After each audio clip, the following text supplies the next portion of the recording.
Galactic Standard Date. Year 11356. Day 96. Sol Standard Date 4th of the 8th, 3267. Captain, the fleet is gathered. The other Jarls are demanding to know the coordinates of our raiding target. Bjorn awoke to Munim's synthesized voice and sighed.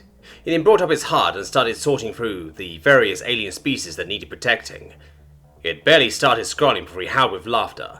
Ha ha ha ha ha! Bears! They are fucking space bears! It must be the Norns! We will go and help the Ursay before all else. Tell the Jarls to follow my jump marker and be prepared to fight. We will either die a glorious death today, or we will drench an alien world in Azarian blood. Maybe both. Ha! Bjorn sat up in his captain's chair and began inputting the coordinates to the Ursay homeworld, Endor. He sat back in his chair, relaxed, poured himself a horn of mead, and started stroking his beard with a maniac grin as he watched space warp and twist around his ship. Munim projected himself as a raven and flew onto Bjorn's shoulder. Captain, I have confirmed the Q-fits of our fleet. All 1,127 unique Q-fits have been confirmed as activating a jump to our designated warp zone. We will be entering the hot zone in approximately 30 seconds. Bjorn smiled even wider and hit the big red button on his dash. Munin, weapons free. It's time to get back to our roots. The Angsar entered the Ursay star system, announced by lightning, spitting out for half an AU. As soon as the capital ship entered the system, all of Bjorn's sensors lit up red. Ha! Thousands! There are even a couple of big ones. This will be a glorious battle, he said, and he spun up Ragnarok and highlighted several hundred enemies. Munin, fire at the highlighted enemies with Ragnarok. We are going to get our kills in before the others get a chance. Munin called from his shoulder, and his eyes began to glow red. Ragnarok firing in 5, 4, 3, 2, 1. A bright flash erupted from the front-mounted cannon, and Bjorn watched as lightning arced out into every one of the targets, snaking through the Azarian lines. Captain, kills confirmed on 83% of targeted entities. Time to recharge, 5 minutes. Incoming vault signatures. The fleet has arrived. Bjorn chuckled to himself as he ramped the thrusters to max output. Munin, Alliance ship caused to collide with the big fucker. We are going to show it why we shape our ships like swords. Munin nodded his head, and the ship aligned with the warlord sitting in the high orbit of Endor. The thrusters kicked into full gear right as the rest of the fleet walked in and began firing at the Azarians. Bjorn leaned forward to the edge of his seat as he watched the lasers and slugs rip past his ship to strike the surrounding Azarians. Then the warlord spread his tentacles wide and readied himself to take the ship head on. Bjorn started laughing like a maniac as the massive barbed tentacles slammed down onto his ship in an attempt to slow the attack. Bjorn's ships groaned under the sudden pressure, but the Svalin armor held up long enough for the Angsar to impale the Azarian warlord through his terrifying maw. Bjorn roared in delight as he watched the flesh shear clean off wherever the sharpened sides of his ship touched. Munin, fire it all! Unload everything we have into that monster's greedy face. Don't let a single shot go unfired. The warlord let out an ear-piercing screech of pain as the ship sheared through it and lodged itself in his throat before unloading a seemingly endless barrage of bullets and lasers. The warlord tightened his hold on the ship and started to try twisting it apart. He managed to tear off a few of the offending weapons, but couldn't break through the armor, so he opted to open a veil rift and drag the entire ship into the veil. Bjorn frowned a bit as he saw the green runes etch themselves across the body of the Azarian. You filthy coward! Die like a warrior! Munin, fire Ragnarok now! Use the ship's power if you have to. I'll load you onto a backup and drop in a Berserker Meek. We will recover the Angsar after the battle, he said as he stood up, grabbed Munin's backup and walked to his armory.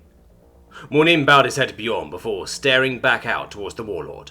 Firing for effect at 67 power in 2 minutes. Evac immediately.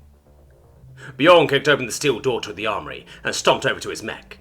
He stepped into his waiting hand and brought him into his chest. Berserker online. Armaments online and fully loaded. Ready to drop. Bjorn couldn't help but crack a smile as he sat in the seat of the 20-foot tall murderbot. He turned the mech towards the wall and put his arm towards it. A blade of energy lanced out from his forearm and he cut a hole through his ship before leaping out towards the planet. He turned and watched as lightning erupted from his ship and coursed through the Azarian warlord just as it finished the rift. The warlord was thoroughly cooked as it fell through the rift, taking the Angsar with it. Bjorn took in the battle raging around him, as thousands of ships engaged in a brutal melee with the Azarians, the smaller ships jinking around their enemies before raking slugs and laders across their sides. Some of them seemed to have run out of ammo, and were actively just trying to cut the enemies apart with their ships. Still, he saw the occasional explosion that marked the death of a warrior. The medium and large ships had each gone to their own respective corners in a bid to outkill the others, while they launched their own Berserkers onto the planet. Bjorn solemnly turned back towards the planet he was falling into. Ganton shook his massive body as he bellowed in rage at the towering beast that came from the stars. The beast seemed to be sneering at him, but he couldn't tell through the tentacles and teeth. Come on then, you filthy alien scum. You wish to devour my people, then you'll have to get through me, he said, as he wrapped his burly fist across his resplendent silver chestplate and thrust his classic double-barreled 12-gauge shotgun towards the beast. Ganton spared a glance to his wife and child behind him, before turning his gaze back to the beast and pulling the trigger, and stumbling back a couple of feet before stabilizing himself. The 12-gauge buckshot tore through a few tentacles, and the beast seemed to smile even wider as the grim realization hit Ganton. If even 12-gauge doesn't work on these things, there is nothing that we can do. Melina, Trekker, run into the forest. I will hold the Volbeast back long enough to secure your escape. Their eyes widened at the man's statement, and Trekker tried to run to his dad before Melina pushed him back by the shoulder. Trekker started crying and screaming, "No, Dad! Don't leave us alone! No!"